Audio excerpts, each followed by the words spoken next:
ça prend deux choses pour changer une situation. Premièrement, accepter sa situation et deuxièmement, chercher à la changer. C'est-à-dire que accepter que tu es pauvre et rien faire, c'est devenir encore plus pauvre. C'est-à-dire que tu te mets une étiquette sur le front et tu dis bon bah, je suis comme ça et toute ma vie je vais rester comme ça. Pareil avec bête, j'ai dit pauvre mais ça marche avec n'importe quoi. Et à l'inverse, chercher à changer ce que tu ne comprends pas, bien souvent c'est faire de la merde. Alors, il faut comprendre que la vie elle est pas liée uniquement à la routine, mais plutôt à des saisons de routine. Et c'est là où tout le monde a faux à dire il faut faire une routine, machin. C'est beaucoup plus compliqué que ça. Parfois, tu as des moments dans la vie, par exemple, où, je sais pas, toutes les femmes te courent après et ça te va. Et parfois, tu vas juste préférer être concentré sur toi. Il faut prendre en compte que dans la nature, on nous montre bien qu'il y a un mouvement saisonnier nécessaire au changement et à l'évolution perpétuelle. Donc, ce qu'il faut, c'est comprendre ta saison du moment. Si tu as l'impression de faire tous les efforts nécessaires, mais de ne pas avoir de résultats, il y a de grandes chances qu'en fait, tu n'aies pas compris ta saison et que tu mettes en place les actions qui sont liées à une autre saison. Tu comprends bien que vouloir devenir riche, libre et abondant, ça se résout pas par le fait de lire et faire du sport. Bien que ce soit de très bonnes choses pour toi, ça donne juste pas ce résultat. En fait, de la même manière que boire de l'eau, c'est très bien, bah ça te nourrit pas. C'est une bonne chose qui ne donne pas le résultat que tu veux. Donc, comprends en premier lieu ta saison et les choses à faire en ce sens. Sinon, tu vas juste être un pauvre qui lit beaucoup. Perso, j'y ai cru à ça au départ. Lire, ça va te rendre riche. Et en fait, non. Parce que le savoir, c'est une arme sans personne derrière. Si tu veux tirer, il va falloir appuyer sur la gâchette. Et aussi simple que semble être ce mouvement, dans la vie, appuyer sur la gâchette, c'est obstrué par un obstacle très important, c'est celui d'avoir des couilles. Pour faire quelque chose, il faut quoi qu'il arrive avoir le courage de le faire. Ce qui est le cas de très peu de monde. Alors, les gens s'enfoncent dans des styles de vie de merde avec des excuses du type « si on va tous mourir, autant fumer et boire », tu vois, ou alors avec des étiquettes de « c'est pas pour moi d'être ceci, c'est pas pour moi d'être musclé, dans ma famille tout le monde est gros », ou « c'est pas pour moi d'avoir de l'argent, dans ma famille tout le monde est pauvre », etc., etc. Mais pas vraiment en fait, parce que ta qualité de vie, elle est grandement impactée par tes décisions du quotidien. Beaucoup plus que par les cartes qui t'ont été données à la naissance. Et encore plus dans les pays riches. Ça, pour le coup, c'est sûr. Si jamais, juste au cas où, hein, en ce moment même, l'un des hommes les plus forts du monde, il a essayé de traverser 7 fois la Méditerranée sur un bateau de piscine avant de réussir. Et ensuite, il a commencé son entraînement qu'à partir de là, jusqu'à devenir champion UFC. Donc te dire que si t'as pas un BTS, tu peux aller nulle part, bon, ça c'est la croyance d'un professeur de lycée médiocre qui lui-même n'est allé nulle part. Fait intéressant, ce mec-là qui te dit ça, bah, il a probablement lu des livres. Donc c'est bien la preuve que si tu cherches à réussir ta vie, ça n'est pas suffisant. En fait, on parle d'une action d'une autre saison. Encore une fois, je ne critique pas le fait de lire des livres. On parle juste d'une action qui correspond à une autre saison de vie.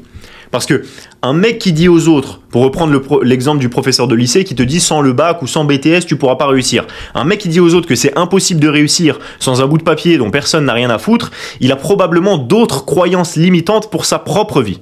Du style, ma femme me quitte parce qu'elle est folle, alors que peut-être que le fait que tu sois un loser qui a vécu une vie de compromis sans jamais porter ses couilles, bah ça a peut-être joué dans le cerveau d'une femme dont la survie dépend de celle d'un homme depuis le début de l'histoire de l'humanité. Mais bon, tu risques pas de te remettre en question si tu te déresponsabilises. De la même manière, si tu penses que les autres ne peuvent pas réussir en fonction d'un bout de papier plutôt qu'en fonction d'eux-mêmes et de leur comportement dans la vie, bah tu te déresponsabilises dans la vie en général. Et t'as cette même attitude si tu penses que si je fais pas d'argent, c'est parce que j'ai pas la connaissance dans ce livre qui va me donner le secret. Non, tu externalises ta responsabilité. Et donc, de ce fait, tu n'as plus la main mise sur le changement, la malléabilité de ta réalité. Donc, quand on te voit courir après de la connaissance théorique, comme si tu allais apprendre à boxer en lisant le journal, on sait tous que c'est parce que tu as peur. Et il n'y a que toi qui crois que ça se voit pas. Et c'est pas grave, parce que le jugement négatif, il vient jamais de gens qui sont au-dessus de toi. Avoir peur, c'est pas grave. Si t'as peur de te faire juger quand tu vas à la salle, rassure-toi parce que quasiment tous ceux qui y sont, et qui y sont depuis un petit moment, ils sont aussi passés par là. Par un moment où ils se sentaient pas bien dans leur peau, ils ont eu besoin de prendre des actions différentes, dans lesquelles ils n'étaient pas habitués à être, tout simplement, et ils le regrettent pas. C'est pour ça qu'ils sont là encore aujourd'hui. Alors en réalité, ces gens dont tu as peur qui te jugent, ils vont au contraire t'encourager à continuer. Quasiment tous les gens qui vont à la salle régulièrement, ils kiffent quand ils voient un obèse ou quelqu'un qui prend la décision en train de courir. T'as des obèses des fois qui sont dans des situations, c'est chaud, tu vois. Et ben, quand tu vois un mec comme ça à la salle, jamais tu te fous de sa gueule. Et t'es probablement pas le gars le plus gros de la ville ou de la région, tu vois. Et même si c'était le cas, bah les gens de la salle, ils vont pas du tout te juger. Au contraire, ils vont t'encourager. Donc, en business, c'est pareil. La plupart des gens, ils vont t'encourager à juste arrêter de te poser des questions et avancer. Et c'est ça qui est bon pour toi. Il y a des gens qui me demandent en privé, tu penses que je devrais faire un BTS management ou un BTS négociation ? Évidemment, ma réponse, c'est ni l'un ni l'autre, étant donné que quand j'avais 19 ans, je coachais des gens qui étaient en master de business international et qu'en 2 mois, je leur avais appris plus sur la vie que ce qu'ils avaient appris pendant toutes leurs études, alors que moi-même, j'avais pas fait ces mêmes études, hein, justement, et qu'en quelques mois, ils gagnaient des revenus à 6 chiffres par an, donc plus que 4 de leurs professeurs réunis. Donc, en général, je sais de quoi je parle si je te dis ni l'un ni l'autre. Pourtant, les gens qui viennent me poser cette question, 6 mois plus tard, ils sont en BTS. Donc, c'est bien la preuve que l'humain, il préfère prendre une décision où il est sûr à 100% que c'est pas la bonne, plutôt que de prendre une décision où il est pas sûr que ça puisse être la bonne, tu vois. C'est complètement con, n'est-ce pas? Et c'est ça, c'est souvent ce que tu fais en fait. C'est ça le problème. L'avantage, c'est que si c'est souvent ce que tu fais, c'est aussi souvent ce que font les autres. Et que l'argent, c'est du PVP. Donc, si t'es le seul à passer à l'action pendant que tous les autres se branlent, tu te retrouves à être payé comme 200 personnes, puisque les 199 autres sont encore en train de se branler.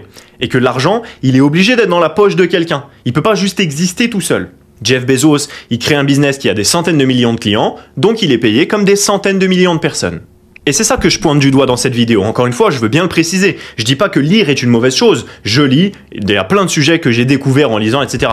Je dis juste qu'il y a une question de saison. Et que quand tu veux être riche de manière démesurée, par définition, tu peux pas chercher une vie d'équilibre. En tout cas, pas au départ. Ça fait aucun sens de se dire, dès le début, je vais lancer un business, faire de la méditation, faire du sport, sauter en pas chassé dans la rue 15 minutes par jour pour apprécier l'air de la nature sur mon visage, compter les nuages, avoir une relation saine avec ma meuf, etc., etc., et tout faire. En fait, c'est pas possible parce que tu peux pas être payé de manière démesurée. T'as pas le temps et l'énergie nécessaires pour mettre en place beaucoup plus de valeur pour le monde en faisant ça et tout le reste en même temps. Donc, tu peux le faire plus tard, évidemment, quand tu as un business qui tourne, qui fonctionne. Mais au départ, si tu veux un compte en banque démesuré, et tu veux ça, puisque un compte en banque normal, c'est un compte en banque en négatif. Donc, si tu veux faire de l'argent, tu peux pas faire des actions normales, c'est impossible. Et en fait, lire, ça appartient à la connaissance, au développement personnel, à la croissance personnelle. Je vais y revenir après. Mais en gros, si tu es dans une saison dans laquelle tu as besoin d'argent, ça ne correspond pas. Si tu es dans une saison dans laquelle tu as besoin de recul, et de prendre un peu de temps pour toi, ou de te connaître, ou de t'apaiser, c'est extrêmement bénéfique. Tu peux lire du Eckhart Tolle, ou tu peux lire du Descartes, tu peux apprendre sur toi et sur le monde, et c'est extrêmement bien, et même extrêmement essentiel, c'est extrêmement important. Comprends bien que je parle de saison. De la même manière que pour un arbre, c'est essentiel parfois de perdre ses fruits pour ensuite les reprendre. C'est pas bien de pas avoir de fruits pour un arbre, non, c'est pas bien, c'est sa saison. Il y a des saisons dans lesquelles c'est bien, et des saisons dans lesquelles c'est pas bien. Là, c'est pareil. Mais si tu es dans une saison dans laquelle tu veux faire du business, lire ton livre de business, ça ne sert à rien si t'as pas de business. Et je te le dis parce que j'ai déjà moi-même passé des moments où je lisais des livres de business sans avoir de business, et lu des livres de business quand j'avais des business, c'est le jour et la nuit. Parce que t'as un truc sur lequel tu peux l'appliquer en fait. En fait, lire des livres de business quand t'as pas de business, c'est comme faire lire un livre sur la course à un mec qui a pas de jambes. Genre, ça peut le divertir, ça peut être cool, il peut bien aimer, il peut se reconnaître indirectement dans le personnage, mais au mieux ça l'amuse, il va rien en faire. Alors la première étape, si tu veux vraiment profiter en plus de la vraie puissance des livres en business, puisqu'ils sont puissants, il faut juste qu'ils correspondent à ta saison, et si tu n'as pas de business, ça ne correspond pas. Donc la première étape, c'est d'avoir un business sur lequel tu peux appliquer ces conseils. Sinon, tu es dans la mauvaise saison. Tu es en hiver et tu espères que tu vas avoir des melons. Tu vois, tu es là, toutes tes actions, elles montrent que tu es en hiver, mais tu espères des fruits d'été. Et c'est pour ça que ça part de l'état d'esprit. C'est pas qu'il faut faire du sport pour être riche, même quand je parle des fois de sport, de développement personnel, etc. Il faut faire du sport pour être en forme. Après, si tu es en forme, tu vas sûrement avoir plus d'énergie. Donc tu vas peut-être pouvoir penser plus clairement. Donc tu vas peut-être pouvoir prendre de meilleures décisions. Et ces meilleures décisions, elles vont te donner envie de passer à l'action. Mais si tu passais juste à l'action directe, tu aurais probablement de très bons résultats aussi. Raison pour laquelle tu peux être obèse, fumer, être en mauvaise santé, manquer de respect à tout le monde, être illettré et être blindé. Parce que la seule métrique, c'est passer à l'action et faire ce qui doit être fait. Tout le reste, c'est de la branlette. A l'inverse, pour me faire l'avocat du diable, beaucoup de mecs semblent penser qu'en étant blindé, tu vas devenir beau et intéressant. Mais non. C'est la raison pour laquelle tu as des gens riches qui se font michetonner. Donc ça, pour le coup, si tu veux devenir beau et intéressant, ça va te demander d'autres critères, une autre saison. Il va falloir que tu vives des épreuves de vie pour avoir des histoires à raconter, des choses intéressantes que tu as vécues que personne d'autre n'a vécues. Il va falloir que tu prennes des bonnes et parfois des mauvaises décisions, que tu testes des choses pour affronter de la difficulté. Il va falloir que tu développes ton intelligence pour savoir t'exprimer, etc. Toutes ces choses-là, elles sont intéressantes. Si tu as de l'argent, tu vas attirer plus de femmes que si tu n'en as pas, ça c'est sûr. Mais les femmes vraiment intéressantes, pour beaucoup, ça va être plus difficile si t'es pas très intéressant en fait. Ça va même être quasiment impossible, et tu vas le voir sur leur visage, elles s'en foutent que tu aies de l'argent. Il y a beaucoup de femmes qui sont beaucoup plus intéressées par le fait que tu aies de l'argent. Et en fait, elles s'intéressent à un homme qui a de l'argent pour la majorité, hein, pas pour les michetonner, mais parce que ça leur donne la sensation que tu es intéressant. Donc en fait, tu mets un pas dans la porte parce qu'elle se dit ok, déjà, quand je vais lui demander qu'est-ce que tu fais dans la vie, ça va être intéressant, ça va être différent. Il a probablement vécu des aventures, etc., etc. Et c'est en ça que l'argent, c'est très important, que c'est un très bon atout pour le style de vie, pour X, Y, Z, etc. Mais c'est pour ça que ça t'aide pour les femmes précisément. La femme, c'est un être qui aime l'aventure et qui s'épanouit à travers les mouvements émotionnels. Raison pour laquelle, quand tout est calme, elle va créer une dispute venue du ciel, parce qu'elle préfère ça, elle préfère s'embrouiller plutôt que de ne rien faire. Elle préfère un mouvement négatif que pas de mouvement du tout. Donc ça fait partie des choses que, en tant qu'homme, ça peut être contre-intuitif, mais il faut le comprendre. Bref, tout ça pour dire que c'est des choses qui demandent de la compréhension. Évidemment, la vie, ça demande de la compréhension. Truc de fou, non? Si tu vis en freestyle, tu vas avoir des résultats de merde. Regarde ce que font les gens. Les gens, ils ont un couple de merde, ils se disent « je vais faire un enfant, ça va rendre le couple meilleur ». Résultat, ils divorcent et ils ont en plus un enfant qui va en plus être mal éduqué puisque les deux parents sont cons, pauvres et ont pris une très mauvaise décision que de faire un enfant alors qu'ils étaient cons, pauvres et malheureux ensemble. Donc alors ça, et comme par hasard, ça donne une société de merde quand le temps évolue. Bah oui, évidemment, puisqu'il y a que des gens qui ont pris cette décision de merde. Donc il faut bien comprendre que ça part de toi et de savoir ce que tu vas vouloir faire, le mouvement que tu vas vouloir créer, va donc en découler des résultats. Tu peux pas juste vivre en freestyle. Si tu le fais, tu auras des résultats de gens qui vivent leur vie en freestyle et c'est toujours des résultats de merde. Crois pas que tu vas être le gagnant du loto qui vit sa vie en freestyle et qui, comme par hasard, obtient tous les résultats dans tous les domaines. Même s'il y avait un domaine dans ta vie dans lequel tu arrivais à obtenir des résultats sans faire exprès, il y a quasiment aucune chance pour que tu aies des résultats dans tous les autres. Déjà, il y avait quasiment aucune chance pour que tu en aies des résultats dans dans un seul des domaines de ta vie, alors que tu n'avais pas méticuleusement mis en place un plan d'action en cohérence avec la saison de vie dans laquelle tu évolues. Donc je le pointe du doigt puisque ça c'est vraiment la base des bases, ne pas prendre des actions qui viennent d'autres saisons. Enfin la base des bases quant à ma compréhension de la vie, puisque j'ai jamais entendu qui que ce soit d'autre en parler évidemment, mais à mes yeux c'est la base, juste personne l'avait mis dans des mots avant ça. Il faut bien comprendre également que un livre, au mieux ça te fait comprendre un truc qui ensuite te donne envie de changer. Mais un livre, ça ne te fait pas changer. C'est toujours toi qui changes. De la même manière que une rupture, ça ne te fait pas changer. C'est toi qui changes. La preuve, il y a des gens qui lisent des livres et des livres et des livres et des livres et leur vie c'est toujours de la merde dans tous les domaines. Et il y a des hommes qui se font quitter et qui se remettent dans la même relation. Et des femmes pareil, elles sont quittées, elles se remettent dans les mêmes relations encore et encore et encore. Donc c'est bien la preuve que la rupture, elle fait pas le travail sans toi. C'est toujours toi. Tout comme le livre, il fera pas le travail sans toi. Le savoir, c'est une arme avec personne derrière. Tout comme l'argent d'ailleurs ne fera pas le travail pour toi si jamais tu veux être heureux. En fait, c'est un petit bénéfice collatéral assez lointain. Lire et croire que tu deviens riche, c'est comme les gens qui vont à la salle de sport et qui croient que maintenant ils savent se battre. C'est-à-dire, tu peux peut-être le faire croire aux gens qui vont même pas à la salle, donc ils sont loin en dessous de toi, mais t'arriveras pas à le faire croire à quelqu'un qui va faire des sports de combat, tu vois. Donc c'est exactement pareil avec le business. Tu peux peut-être faire croire à tes potes, voilà, oui c'est vrai, mes potes ils me donnent vraiment la sensation que je suis en train de devenir riche parce qu'ils sont tous au niveau 0 et que moi j'ai lu 2 livres. Donc quand je leur parle, ils se disent waouh, t'es vraiment parti pour devenir riche. Sauf que toi-même tu sais que t'es pas en train de devenir riche et que les gens qui font de l'argent ils savent que t'es pas non plus en train de devenir riche. Donc à voir ce que tu veux faire. Est-ce que tu veux impressionner les gens nuls qui n'ont en vrai pas trop d'intérêt à être impressionnés puisqu'ils sont même pas à ton niveau, tu vois? Et s'ils étaient à ton niveau, ils sauraient que t'es pas en train de devenir riche parce qu'eux-mêmes ne le sont pas et que tu l'es pas. De la même manière que quand tu vas à la salle, ils sauraient que t'es pas un mec qui sait vraiment te battre, tu vois? Donc tu peux au mieux impressionner les gens tout en bas ou alors tu peux vraiment obtenir le résultat. Si tu veux vraiment obtenir le résultat, il faut prendre des actions en cohérence.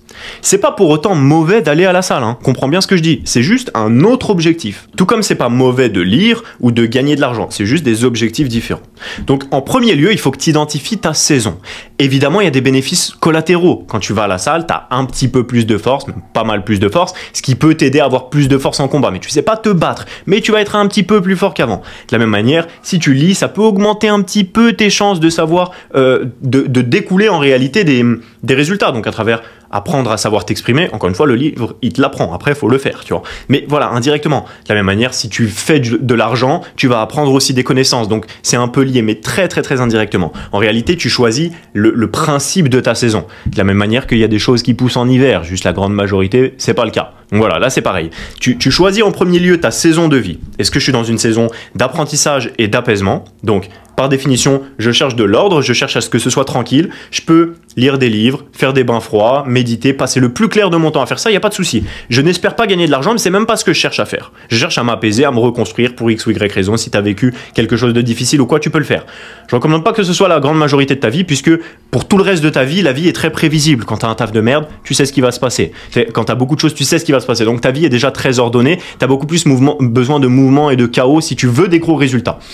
Selon moi, dans la vie, maintenant, on n'a plus trop le choix que de vouloir des gros résultats, puisque le monde se polarise tellement et les pauvres sont tellement écrasés et oppressés. On te force à boire du poison, à manger du poison, à cuire tes aliments dans des poêles qui font diffuser du poison. En fait, tout ce que tu fais, t'es empoisonné. Et malheureusement, le seul outil pour te libérer de ça, c'est l'argent. Donc pour moi, ça reste important, dans la majorité des cas, de chercher du chaos.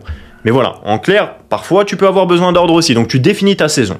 Et tu vis en cohérence avec cet objectif. Si tu veux être payé comme 100 personnes, il faut que tu crées de la valeur comme 100 personnes. Tu veux un compte en banque démesuré, il faut que tu aies des actions démesurées. Si tu veux développer une compétence pour faire de l'argent, je te recommande, j'ai fait deux vidéos très intéressantes à ce sujet. L'une sur comment apprendre n'importe quelle compétence selon la science et l'une sur comment devenir libre financièrement. En combinant ces deux-là, tu auras l'idée que j'ai à mettre en place qui est comment se baigner dans une envie puissante et profonde de passer à l'action à travers la vidéo sur comment apprendre n'importe quelle compétence et que faire précisément si tu veux lancer un business ou si tu veux avoir un petit peu plus d'idées ou améliorer les idées que tu as déjà à travers la vidéo que j'ai faite sur le business. En attendant, n'oublie pas que la manière de faire une chose, c'est la manière de tout faire et prends soin de toi.